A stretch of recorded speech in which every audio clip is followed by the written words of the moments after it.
안녕하세요. 저는 한국국학진흥원의 임근실입니다. 여러분 공모전 준비 잘하고 계신가요? 어떻게 준비해야 하는지 막막하시죠? 오늘 시간에는 공모전 준비를 어떻게 하면 잘할 수 있는지에 대해서 말씀드리려고 합니다. 먼저 공모전 준비에 앞서서 여러분의 이야기의 토대를 마련해줄 역사 소재를 발굴하는 게 중요하겠죠? 역사 소재 선정을 위해서 한국국학진흥원의 사이트를 방문하고 계실 텐데요. 한국국학진흥원에서 어떻게 사이트를 구성했고 이 사이트들의 특징은 무엇인지를 살펴보고서 공모전 준비를 위한 단계도 설명드릴게요. 설명은 한국국학진흥원의 박나연 연구원께서 해주시겠습니다. 네, 안녕하세요. 소개받은 한국국학진흥원의 박나연입니다. 한국국학진흥원 아카이브를 소개하기에 앞서 저희 아카이브를 구성하고 있는 한국국학진흥원에 소장하고 있는 자료들, 즉 조선시대 자료들이 어떤 특징을 갖고 있는지부터 짚어볼까요? 임 선생님께서는 조선이란 나라에 대해서 어떤 이미지가 떠오르실까요? 조선하면 유교국가, 선비의 나라 이런 이미지가 저는 먼저 떠오르네요.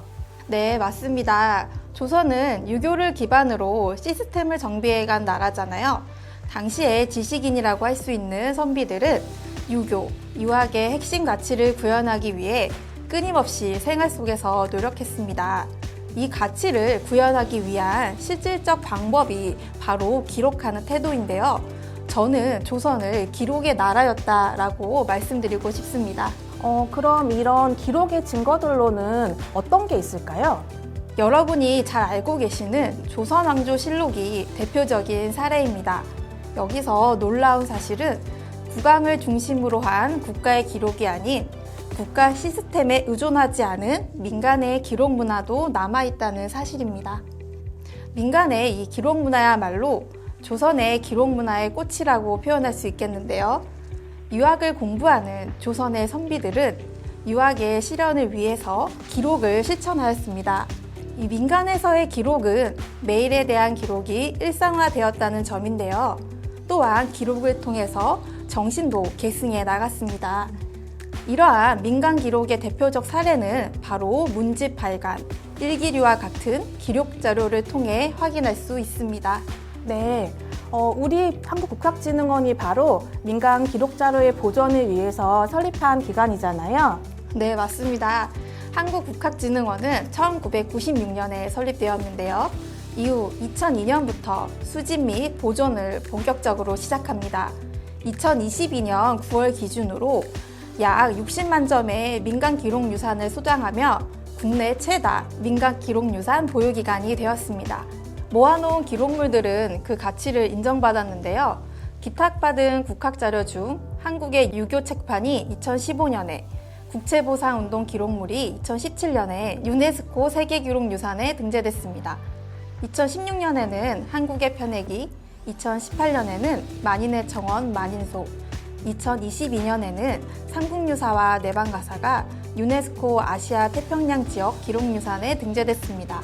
이처럼 한국국학진흥원은 세계기록유산 중심기관으로 성장하였습니다. 네, 맞습니다. 국내 최다 민간 기록유산을 보유한 한국국학진흥원은 기록유산을 잘 보존하고 활용하기 위해서 다양한 산업을 진행하고 있습니다. 대표적으로 국역사업도 있고요. 전시도 있고요. 이야기 할머니라고 들어보신 분들도 많죠? 이처럼 다방면에서 사업을 진행하고 있어요. 그중 공모전을 준비하는 여러분들은 저희 홈페이지 접속해서 여러 사이트들을 방문해 보셨을 거예요. 이러한 사이트들이 바로 디지털 국학 사업의 결과라고 할 수 있겠죠? 네, 그렇습니다. 한국국학진흥원은 소장자료 60만 점이 있다고 말씀드렸잖아요. 이 자료들은 종이에 기록된 자료들도 있고 목판이나 편액과 같은 형태의 유물 자료도 있습니다. 이 다양한 형태의 소장 자료에 대해 그 형식을 어떻게 잘 살릴 수 있을지 고민하면서 디지털 사업을 진행했습니다. 이렇게 구축된 디지털 사업의 결과는 세 가지로 나눠서 말씀드릴 수 있는데요. 첫 번째, 전통문화 정보 검색. 두 번째, 전통문화 아카이브. 세 번째, 전통문화 콘텐츠입니다. 먼저 전통문화 정보 검색은 말 그대로 검색에 용이한 서비스예요. 유교 관련 전문 학술 정보는 물론이고 대중적인 교양 정보까지 검색 서비스를 제공하고 있습니다. 유교넷, 전통과 기록, 한국국학진흥원 소장자료 검색이 바로 그것입니다. 최근에는 인공지능을 활용한 문자 인식과 이미지 검색도 서비스를 시작했습니다. 네, 이 중에서 공모전을 준비하는 분들이 자주 이용할 수 있는 사이트에 대해서도 소개해 주세요. 네, 대표적 검색 서비스인 국학자료 데이터베이스의 통합검색 사이트 유교넷이 있습니다. 유교넷에 접속하시면 한국국학진흥원의 소장자료 및 기록유산 데이터베이스를 통합적으로 검색하여 활용할 수 있어요. 다음은 이 최신 기술을 접목한 서비스인데요. 이 내용이 궁금하시지 않을까요? 바로 인공지능을 활용한 고도서 한자 인식 프로그램입니다. 고도서 한자 인식은 인공지능을 활용하여 고도서의 이미지를 텍스트로 변환해주는 프로그램인데요. 인공지능을 활용한 한문 번역 계획의 첫 번째 결과물입니다. 고도서 한자 인식을 사용하시면요, 이미지 자료가 1초 내에 바로 텍스트로 변환되는 결과를 보실 수 있습니다. 신기하죠? 그리고 이 한자 인식에 기반하여 구현된 프로그램이 있습니다. 바로 이미지 검색 프로그램, 고도서 이미지 검색입니다. 보통 우리는 검색창에 텍스트를 입력해서 검색을 진행하잖아요. 그런데 이 프로그램을 활용하면 이미지에서 이미지로 검색이 가능한 것이죠. 네, 인공지능을 통한 문자 인식까지 참 대단한데요. 다음으로는 유물 형태별로 구축한 전통문화 아카이브에 대해서도 말씀해 주세요. 네, 먼저 이 아카이브 구축이 어떻게 이루어졌는지 이 부분에 대해서 설명드릴게요. 옛 자료가 어떻게 여러분들이 보는 웹상으로 올려졌는지 이에 대한 내용입니다. 아카이브 구축은 크게 6가지 과정으로 설명드릴 수 있습니다. 먼저 자료 수집, 다음으로 수집된 자료에 대한 이미지 촬영 또는 스캔, 세 번째, 촬영된 이미지를 토대로 해제와 서지 사항을 작성하고요. 네 번째, 작성된 내용을 전산으로 입력합니다. 다섯 번째, 입력한 내용이 잘못된 것이 없는지 이에 대한 교정과 감수 과정을 거치고요. 여섯 번째, 최종적으로 업로드가 진행이 됩니다. 네, 이렇게 구축된 전통문화 아카이브는 무엇이 있는지 대표적인 사례를 말씀해 주세요. 네, 먼저 일기 자료를 담은 선인의 일상생활 일기입니다. 조선시대 일기 자료야말로 소소한 생활 기록이자 생활 문화를 담은 생활사 연구의 보고라고 할 수 있는데요. 선인의 일상생활 일기에 접속하면 일기 자료를 시간별, 공간별, 주제별, 서명별, 저자별로 나누어서 확인할 수 있습니다. 그리고 원문이 궁금하면 원문 확인도 가능하고요. 단어와 기사로도 당연히 검색 가능합니다. 선인들의 일상생활 일기는 일기자료 데이터베이스를 한눈에 볼 수 있죠. 한국국학진흥원이 위치한 이 영남 지역 사림들이 편찬한 문집들도 별도의 사이트를 통해서 볼 수 있을까요? 네, 맞습니다. 영남 지역 사립 문집을 데이터베이스로 구축한 아카이브가 바로 기록유산의 총화, 고도서입니다. 이 아카이브 사이트를 접속하면 영남 사립 문집에 대한 서지와 기본 해제를 확인할 수 있습니다. 또 해당 문집에 대한 이미지도 제공이 되고 편의를 위해서 PDF 다운로드도 가능합니다. 선인들의 기록 중에서 생활에서 생기는 다툼이나 또는 재산 상속처럼 일상생활과 관련한 문서들도 따로 아카이브로 구축되어 있죠? 네, 바로 옛 일상 속 인간관계 고문서 아카이브입니다. 이 고문서 아카이브는 도산서원 고문서와 명문가 고문서들을 집성한 데이터베이스입니다. 서지와 기본 해제, 번역문이 제공이 되고요. PDF 다운로드도 물론 됩니다. 시대별, 주제별로 카테고리화 되어 있어서 찾아보는데 어렵지 않을 거예요. 지금 우리도 사람들과의 관계 속에서 어떤 목적에 따라 문서를 남기기도 하죠. 재산 상속이나 사람 간의 분쟁이 있을 때 같은 그런 경우가 있잖아요. 옛날 사람들도 이와 같은 목적으로 문서를 남기기도 했는데 이러한 사람 간의 관계를 보여주는 것이 바로 고문서죠. 임금의 명령, 관직 임명과 같은 것도 있고 지금 우리가 어떤 불편한 것을 국가에 청원하는 것과 같은 내용도 있습니다. 살다 보면 사람과 다툼도 있죠. 이러한 분쟁과 관련된 소송 문서도 있고 노비 매매 문서라든지 혹은 토지 증여와 같은 재산과 관련된 문서들도 있습니다. 이 고문서는 우리가 살면서 겪는 다양한 일들이 모두 포함된다고 보시면 됩니다. 고문서를 통해 당시 생활사를 면밀히 확인할 수 있기 때문에 고문서 아카이브 사이트에 접속해서 찾아보시면 아주 재밌을 거예요. 네, 민간 기록 자료를 아카이브로 구축한 사례를 함께 보았습니다. 그런데 한국국학진흥원에서 소장한 자료 중에선 종이의 형태가 아닌 경우도 있잖아요. 이런 경우는 어떤가요? 네, 한국국학진흥원 소장 유물 중 아시아 태평양 기록유산인 목판과 편액이 대표적인데요. 이 유물들의 특징을 살린 아카이브가 있습니다. 먼저 목판 아카이브는 본원 소장 목판에 모든 것을 담고 있습니다. 목판명, 서체별, 문중별, 지역별로 구분하여 소개하고 있고요. 관련 인물 및 문집에 대한 정보도 집성했습니다. 목판에 대한 이해를 위해 멀티미디어 자료를 제공하고 있는데요. 3D 이미지를 통해 목판의 형태를 또 확인해 볼 수 있습니다. 네, 3D 이미지는 목판 형태를 이해하는 데 큰 도움이 되겠네요. 그럼 편액 아카이브는 어떻게 구성되어 있을까요? 네, 편액 아카이브는 한국의 편액이라는 제목으로 구성하고 있는데요. 편액은 건축물과 주인의 정체성을 담고 있습니다. 그렇기 때문에 편액에 대한 개요는 물론 개별 편액에 대한 해제, 문중의 정보를 함께 제공합니다. 또 이 편액도 3D 이미지를 제공하고 있습니다. 중요한 것은 VR을 통해 편액이 걸려있는 이 공간에 대해서도 이해가 쉽도록 편의를 제공하고 있는 점입니다. 지금까지 한국국학진흥원의 소장자료 중심의 전통문화 아카이브를 살펴봤습니다. 그럼 마지막으로 전통문화 콘텐츠에 대해서도 설명 들어볼게요. 네, 전통문화 콘텐츠는 전통 소재를 콘텐츠로 개발하여 국학자료의 활성화를 위한 것입니다. 구경 및 가공을 통해 영화, 드라마 등 문화산업 현장에서 활용 가능하도록 소재를 제공하고 있습니다. 네, 아마도 공모전을 준비하는 분들이 많이 이용하는 사이트일 거예요. 바로 스토리 테마파크죠? 네, 맞습니다. 스토리 테마파크는 선인들의 일기를 창작 소재로 가공할 수 있도록 구축한 아카이브예요. 이러한 선인들의 일기에는 생활사 연구의 주요 자료이자 콘텐츠 소재로 아주 적합합니다. 유배 생활을 기록하기도 하고 건물을 짓는 과정을 기록한 영건일기라든지 문집 발관 과정에서 다양한 논쟁과 사건을 기록한 공동체 일기도 있고요. 이와 같은 민간의 일기 자료는 왕조 중심의 이야기 소재에서 일상인들의 이야기로 변해가는 요즘 트렌드와도 잘 맞는다고 하겠습니다. 또한 국가 기록에서 빠진 일상생활의 소소한 기록까지 담았고요. 네, K 콘텐츠의 좋은 소재인 우리의 민간 기록 자료 스토리 테마파크에서는 어떻게 담겨 있을까요? 네, 스토리 테마파크에서는 편년체 단위의 일기 기록을 사건 중심으로 가공하여 단위별 이야기 소재를 선별합니다. 그리고 사건의 전개를 알 수 있는 배경 정보도 함께 제공합니다.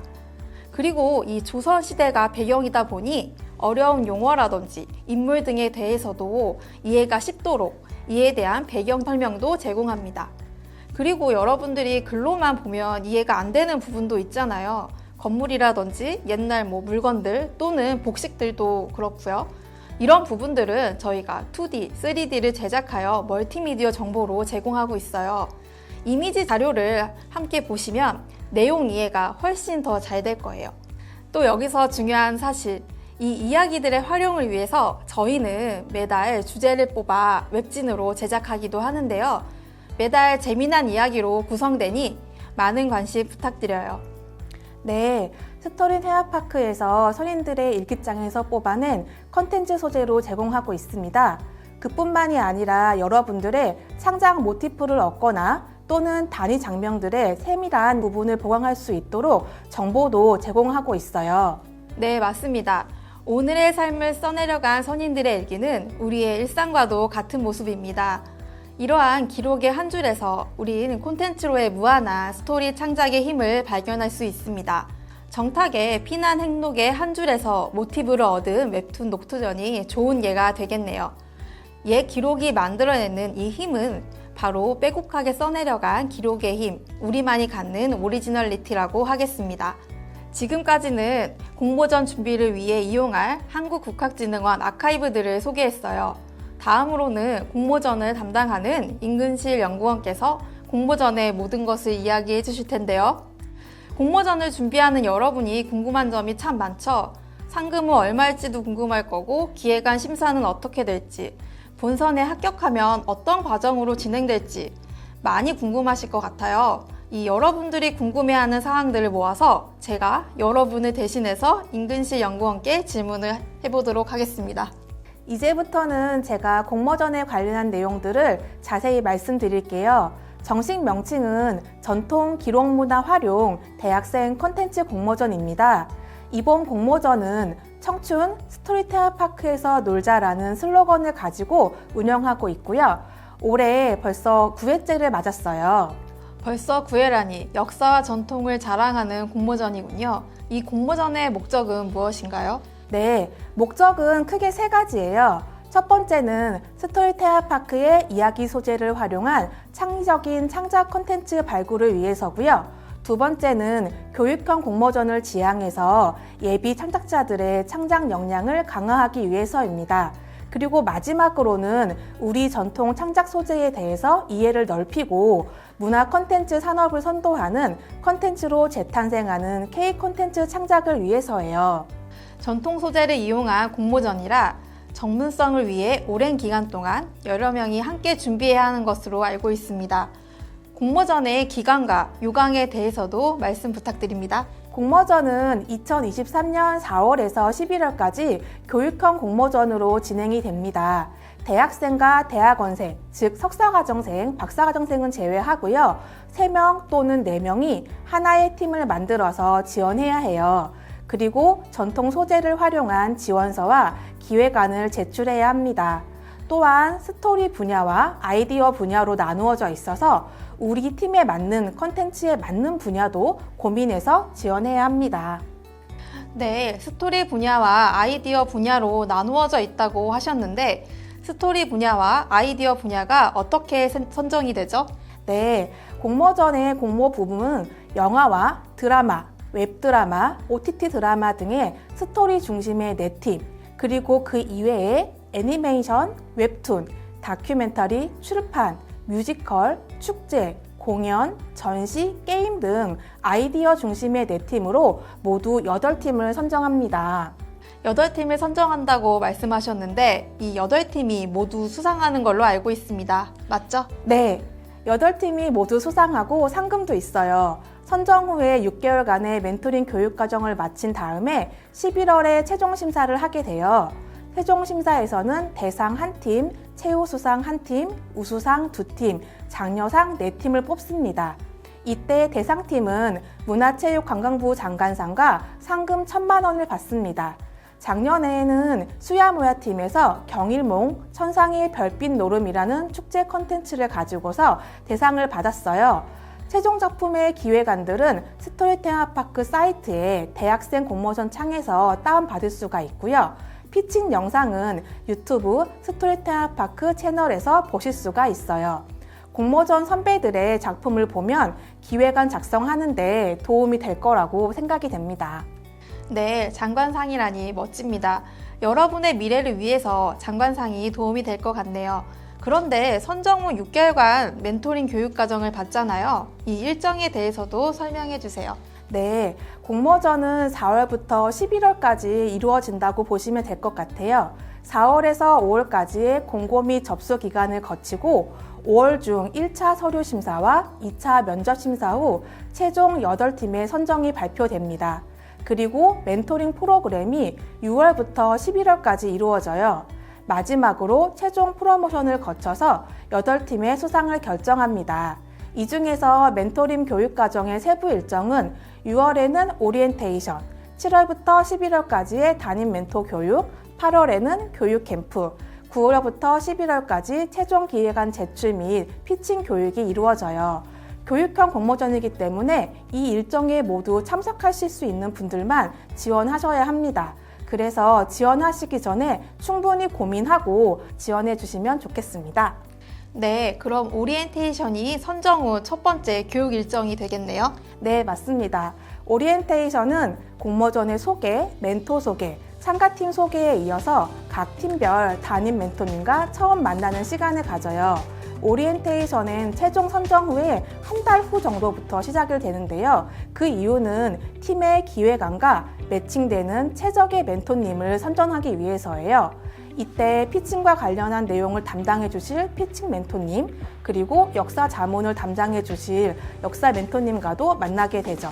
또 국학진흥원이 있는 안동의 역사와 문화를 느낄 수 있는 명소들도 함께 가보는 시간을 가집니다.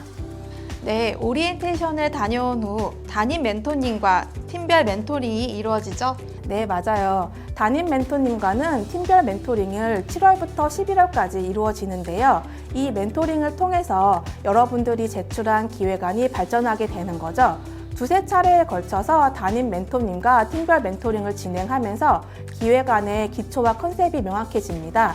그리고 그 다음 8월에 교육 캠프에서 역사 멘토님과 피칭 멘토님을 다시 만나서 특강과 자문을 받게 됩니다. 네, 교육 캠프에서도 여러 프로그램이 있잖아요. 교육 캠프에서의 활동을 또 설명해 주시죠. 교육 캠프는 역사 콘텐츠 창작에 대한 이해와 밀착형 멘토링 교육을 통해서 기획안을 발전시키는 그런 시간이에요.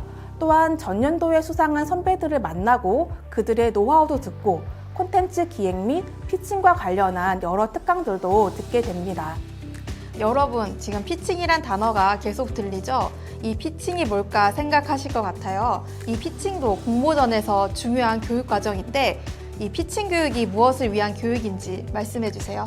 피칭 교육은 담임 멘토링을 통해서 완성된 작품 기획안을 제출한 이후에 주로 이루어지는 교육이에요. 최종 심사 프로모션을 준비하면서 팀별 집중 피칭 교육을 하면서 기획안의 내용을 효과적으로 전달하기 위한 교육이라고 할 수 있어요.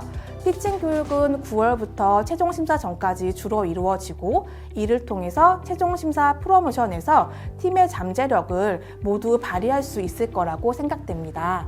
네, 공모전을 위해 여러 방면에서 준비를 해야 하나요? 그래서 여러 분야 멘토님들이 계신 거겠죠? 네, 맞습니다. 전통문화 콘텐츠를 기획하기 위해서는 이처럼 다양한 분야를 알아야만 해요. 그렇기 때문에 해당 콘텐츠의 전문 창작자인 담임 멘토님의 교육이 기본적으로 필요하고요. 그리고 어떤 이야기 소재를 활용할지, 역사 소재에 대해서 논란거리가 없을지도 자문해 주실 수 있는 역사 멘토님도 계셔야겠죠. 또한 우리가 만든 이야기를 다른 사람에게 설득력 있고 매력적이게 전달하기 위해서 피칭, 즉 설득의 기술을 알려줄 수 있는 피칭 멘토님도 꼭 필요하답니다. 네, 공모전을 지원하기 위해선 어떻게 해야 할까요? 공모전의 지원 방법은 스토리테마파크 사이트에 대학생 공모전 창에서 공고가 됩니다. 스토리테마파크 사이트의 대학생 공모전에서는 공모에 대한 안내 요강, 그리고 함께 이전에 심사했던 프로모션에 있었던 팀과 멘토 소개, 수상 작품들을 살펴볼 수가 있어요. 특히 공모 요강에 들어가면 공모전 심사의 기준과 심사 일정도 알 수 있고 지원서와 기획안의 양식도 다운을 받을 수가 있습니다. 네, 공모전의 심사에선 어떤 기준으로 이 기획안을 평가하나요? 공모전 심사에서는 크게 소재의 전문성, 기획의 독창성, 실현 가능성, 팀워크의 4가지 항목을 기준으로 평가합니다. 전통문화 창작 소재에 대한 이해와 그 반영도, 콘텐츠가 기존에 비해서 얼마나 독창적인지, 콘텐츠가 실제로 사업화까지 이어질 수 있는 가능성을 가지고 있는지, 팀원들의 역량과 팀원들 간 조화롭게 협업할 수 있는지 등을 기준으로 합니다. 지원서와 기획안을 다운받은 후 이 작성할 때 또 유의점이 있을까요? 네, 지원서는 공모전에 지원한 이유와 지원자 소개를 중심으로 작성해 주세요. 그리고 지원 분야는 스토리 분야와 아이디어 분야 중에서 하나를 꼭 선택해 체크해 주시고 창작 분야에서도 드라마나 웹툰처럼 세부적으로 써주세요. 기획안의 창작 분야, 기획 의도, 소재 선정, 스토리텔링, 발전 방안 및 기대 사항을 적어주세요. 물론 기획안에도 지원 분야 및 창작 분야를 표기하는 것을 잊지 말아 주시고요. 심사도 스토리와 아이디어 분야가 각각 4팀씩 선정되기 때문에 어느 분야를 지원하느냐에 따라서 경쟁률이 다를 수도 있어요. 그래서 여러분의 이야기를 가장 효과적이고 매력적으로 보여줄 수 있는 분야를 선택하는 것이 중요해요. 네, 그렇군요. 그럼 마지막으로 공모전을 지원할 때 지원하는 분들이 중요하게 생각해야 할 부분이 있을까요? 네, 저희 공모전 같은 경우에는 교육형 공모전이기 때문에 장기간 프로젝트예요. 그래서 팀원들 간의 역할 분담과 일정 관리가 매우 중요해요. 팀원들은 각자의 장점을 살려서 주로 담당할 역할을 나누고 학교 수업과 병행할 수 있는 세밀한 일정을 짜는 게 좋아요. 구체적으로 말씀드리면 시나리오나 기획서, 대본의 작성을 주로 맡는 사람, 최종심사 프로모션 때 발표를 주로 담당할 피칭자, PPT의 제작이나 영상 촬영 등을 할 수 있는 친구 등으로 팀원의 역할을 나누면 보다 효과적일 수 있겠죠. 지금까지 전통 기록 문화 활용 대학생 콘텐츠 공모전을 준비하기 위한 방법을 알아봤습니다. 영상 시청해주신 모든 분들이 지원해주시면 좋겠습니다. 지금까지 한국국학진흥원의 박나연, 임근실이었습니다. 그럼 우리 공모전에서 다시 만나요. 안녕.